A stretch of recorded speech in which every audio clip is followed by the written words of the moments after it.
Hello YouTube, and welcome to my first ever long-form YouTube video. Wait, am I YouTube famous yet? Appears not.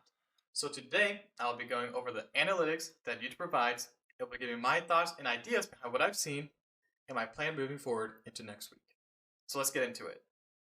So I had to make some of my own slides because YouTube Analytics doesn't necessarily give me all the information I want to view in the way that I want to view it.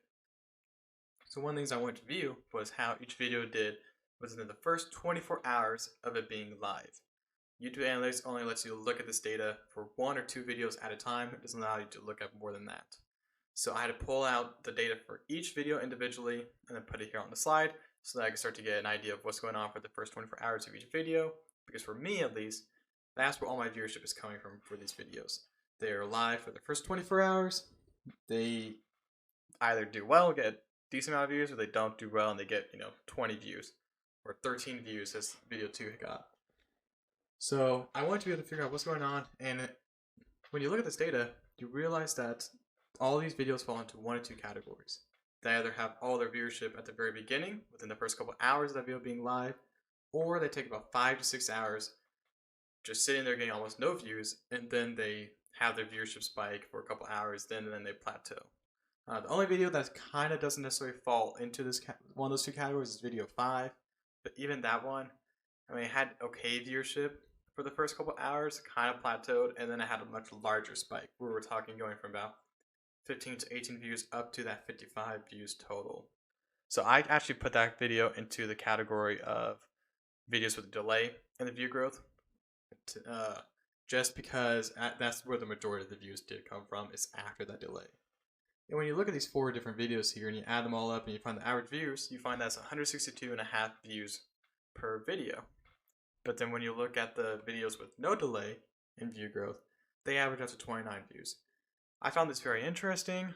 It seems almost like the YouTube algorithm, or whatever you want to call it, has sometimes can post that video instantly and knows who to show that video to, or sometimes it seems like it has to have time to process it and find out the right viewer for it.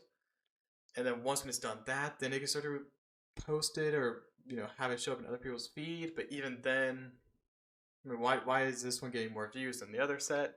That I do not know. That's something that I'm trying to figure out and go through here and determine.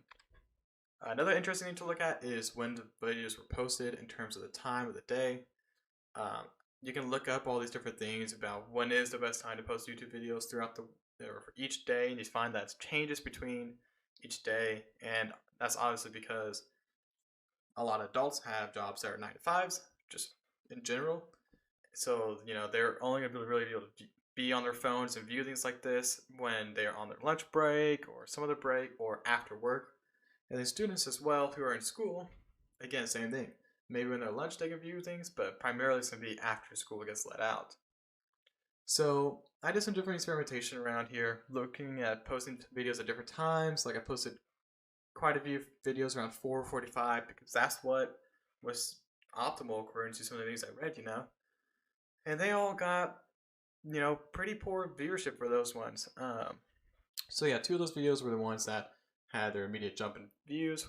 Video 2 and video 4. Video 5 was one with a delay in that viewership. One of the other interesting things to see is video number 6 here was with the 454 views. That one I posted at 9 in the morning, and that was one that's rested for 6 or 7 hours, and then it had its viewership pop right at 3 o'clock. So that is kind of, the time to post is when that video actually got a lot of its viewers. So I thought that was a little interesting, and you can look at video 8 there. I tried to repeat that same thing where I posted video 8 at 9 o'clock, thinking I might get the same sort of pattern where it sits and rests for a while, and then it has its viewership pop around 3 o'clock, and it gets a lot of views. That ended up not happening. Video 8 actually ended up being one that immediately had its viewership growth at the very beginning, and then it just plateaued and never saw anything else. One of the other things I wanted to look at was just when videos were posted throughout the week. The idea for me was, is there days of the week in which I should put my videos out? it's hard to really say at this point just because there's not that much data set total here to really be able to go through and determine what time is or what day of the week is best. But this is a chart here that I hope to evolve over time and be able to get a better idea of when are my viewers or people who like the type of content I'm putting out more active both throughout the week as well as when are they more active and throughout the time, and what's going on with the algorithm. Why are some videos having to sit for a while and I guess be processed before they're posted while others immediately get a large jump in viewership? A quick photo of my cat. So one of the things I'm going to do is I'm going to talk about some of the general trends I've seen with my videos. And I'm probably going to use this short here specifically because it's the one that has my most views. And that's kind of important to me because I have my friends that have asked to, watch my videos, like them and whatnot. And it's great that they, that I'm assuming some portion of them are doing that. But some of my views for videos have 20 views on them. And whenever I have a video with 20 views, even if 10 of those are my friends who have viewed it, well, that's going to skew whatever results I want because I want to see what the public are doing. Because I'm assuming my friends are watching the entire video. I'm assuming they're liking the video. So I want to see what is actually happening with an unbiased community. So I'm going to be looking at a lot of that with this video here because it's got the 454 views. And like I said, I'm assuming, at most 20 of those views are going to be my friends. So this should be pretty much how the actual community is reacting to my video. One of the things now I've noticed in this video, if you see it really easily, if we look here at the retention graph, right here we have a pretty decent drop off in viewership. Now, just so you guys know, if you don't know what this is, the retention graph shows you what percentage of viewers are still watching at each moment throughout the video. Now, this video here, at this 9 seconds to around the 10-second mark, if I shut this video here full screen, you see that it transitions over to the next clip. So one of the things I noticed is that when my videos end, when my clip ends and it transitions to the next clip, there's usually a large drop in viewership. Now that is something that I need to figure out what to do to be able to prevent that. Maybe I need to make my transitions more interesting or quicker perhaps. Or maybe I just need to hook the viewer more during the first moments of the video so then they're less likely to click away or just swipe away. But that's something I noticed that my transitions, because even, right here, we see a nice little peak. I'll move the cursor out of the way. Nice little peak right here that drops off pretty sharp. And that is another transition into the next clip.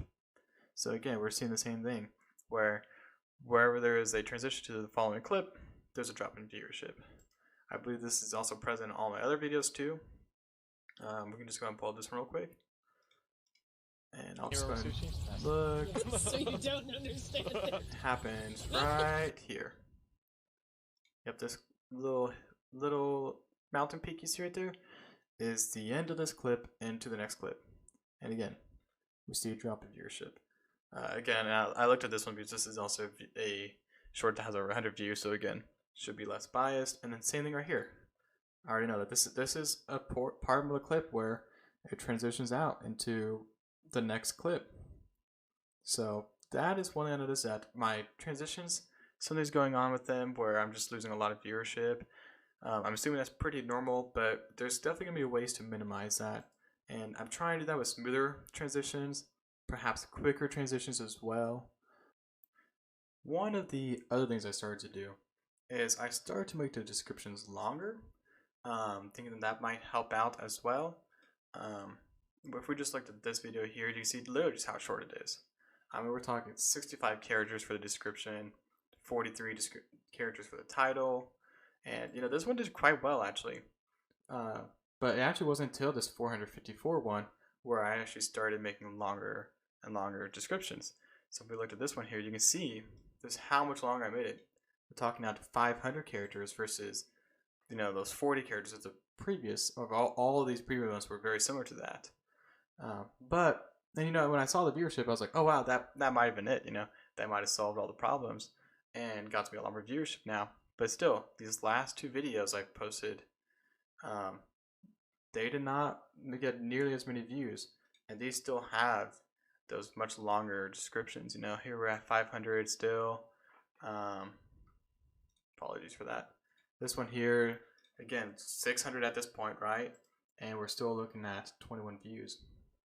So that's another thing that I noticed, is that I still think that having a longer description is probably helpful, but as of now, it hasn't actually translated to, or hasn't routinely translated into a higher amount of views. But so that's something I'm probably still going to keep on moving forward. It's keeping longer things, like longer descriptions, but the effect of it may not be as persistent as I would hope it would be, but it's most likely still there if I had to guess. One of the other things I've done recently is I started to make the videos larger, more zoomed in, so you can see more detail as to what's going on. You can kind of see that on this video here, where this is my video that did really well, but you can see how all the detail is happening here in the small box. And what I've done recently is more in line with some of the things I've seen. I've seen videos both ways, even on shorts, but this is a different route that I'm just trying out, right?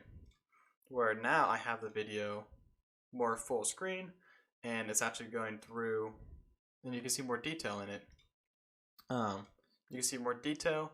Now, in terms of viewership of the views, I've only had this one video really gone out, and it did okay. This is a video that I posted today, and it's doing really well, actually. I'm not going to go over it too much yet, just because it's still, the viewership on that one's still growing, and I don't have any analytics besides the views and the likes on it. So I'm not going to go through that one. It doesn't show me any sort of like viewer retention or anything like that. So I'm going to be ignoring that one for now. But yeah, so this is an idea that I'm probably going to carry forward with for now and see how that does. But we'll just have to see how the viewership goes. On a game like a Mega Strikers, I am a little worried about doing this zoomed in recording, just because, like, let's see. Yeah, I mean, if I was to watch something here, I'd watch either my character or the core here. But if I was just watching the core, I mean, it moves so fast sometimes, Like here, it may not seem too crazy, but when I have to zoom in, and it cuts out a very large portion of the screen, following a core like that is just gonna make you sick. And even if you were to follow me, I mean, we play different characters that can teleport around the map. So for a game like a Mega Strikers, maybe doing this zoomed in form, I mean, there's an example of me zooming in just momentarily, but doing a full zoomed in video for it just might be too much. So we'll see what I can do. I might try it, I think, on my next video, zooming in and seeing my next Mega Strikers video, that is, and seeing how it looks and if it's doable or not. But that's just something that I want to kind of feel out and see. And I'm still going to be learning and seeing how that zoomed in format is going to do overall, just in general here. So to wrap everything up, I did not become YouTube famous in my first week posting on YouTube. But I'm going to keep at it. I'm going to keep on testing different times to post my videos at. I'm going to be continuously tracking that viewership, when it happens, with or without the delay. I'm going to keep the longer descriptions like you can see on this video here. And I'm going to be experimenting with the different video editing formats, like whether I have like the smaller videos or the more zoomed in video, as well as different things with sound, captions. I'm going to try to keep things kind of interesting. So if you guys have made it to this part of the video, I appreciate it. If you could like, comment, subscribe, that'd be great. I hope you all have a great next week, and I'll see you next time.